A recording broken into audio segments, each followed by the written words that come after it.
Hello, my name is Gary Augustine, and we are from Elburn Hill Church. And this little team of guys went together with Tom Beatty down to Graham Correctional Center on October 6th, 7th, and 8th to do a parenting seminar. And the guys that are here with me today are, we have Rudy Soto on the end, we have John Cassip here, Noah Augustine, Mike Bedell, and of course I'm Gary Augustine.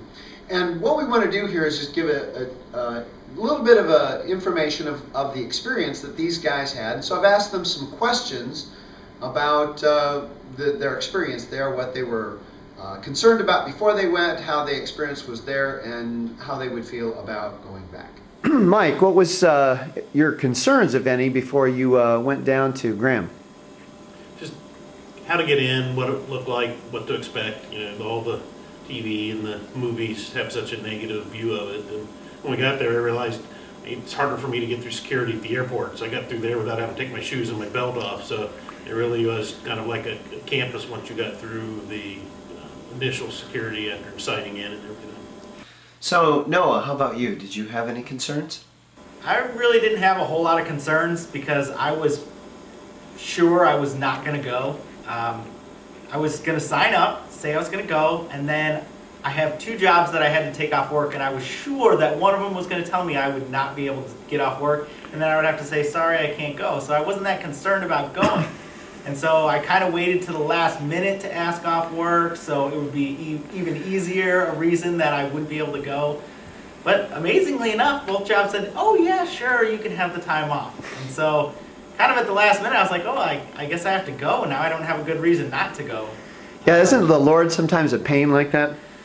Yeah. Rudy, you had expressed some health concerns before you went to this. Do you care to share any of those? I'm basically a real high maintenance guy. I'm a diabetic. I inject 7 times a day. I take medicine for hypertension, high cholesterol. And I have a real sensitive digestive system. So I had a lot of good reasons not to go. But my wife said, we support our friends. And since Gary's my friend, I had to go. On the trip there, I had the privilege of sitting with Tom. And we got an opportunity to really get to know each other. We talked about ourselves and our families. And I asked Tom, given my less than stellar father experience, how am I going to tell these guys how to be better fathers? And before I even got the question out, I said, you're not. The Holy Spirit's going to do it. I said, wow. The relief was so amazing. It was not up to me at all. John, what was your expectations about the seminar itself and what you thought might happen when we got there? When I went down, my expectations were that there was not going to be a lot of involvement, that they were not going to talk about stuff, they weren't going to open up, and I couldn't have been more wrong. They were open, they discussed personal things in front of all the other guys that I didn't expect them to talk about, and you know, they were mostly concerned about their families, you know, not just their children, but also their parents, and I found that to be interesting, and it seemed genuine. Was there anything unexpected that happened at this seminar?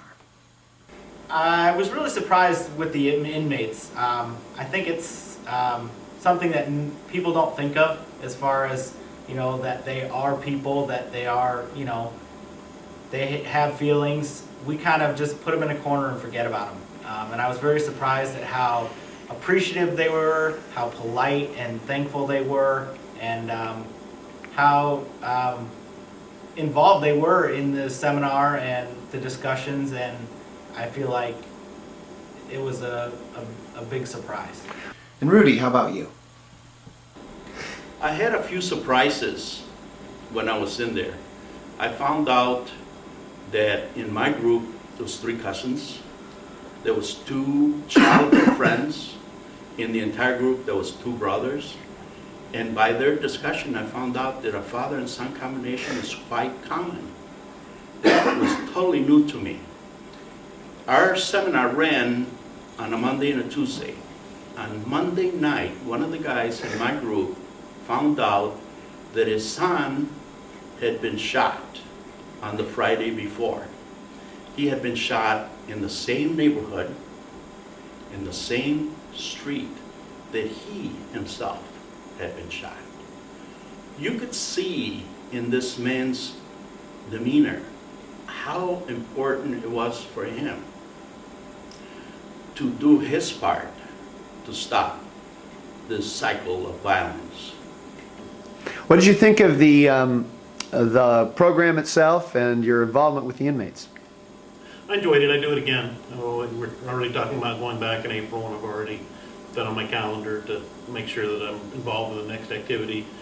Did you feel like the program was helpful in moving them toward getting a better handle on being parents? I did. You know, the way the plan was laid out, I read through it before we got down there, and you know, even from my own personal viewpoints on how to parent, there was some things that I learned.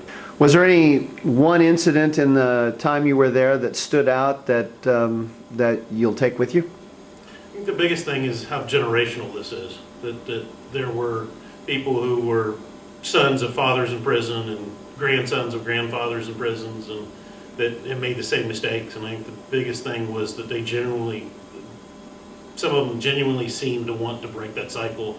They were very concerned about their kids and about their sons, and they wanted to be the father that they didn't have or that they need in order to try to break the cycle. Okay. Rudy, any final thoughts? In the end, I found out that the differences between these men and myself were small. They could probably only be measured by degrees. But there is one characteristic that I really want to have, that they have. I would like it if when people talk to me, they would be able to tell real easy that God is working in my life. That was our experience at Graham Correctional Center. We at Elburn Hill Church believe that this is an excellent ministry to bring together the men of our church and to get them involved in ministry. We would highly recommend it to any church.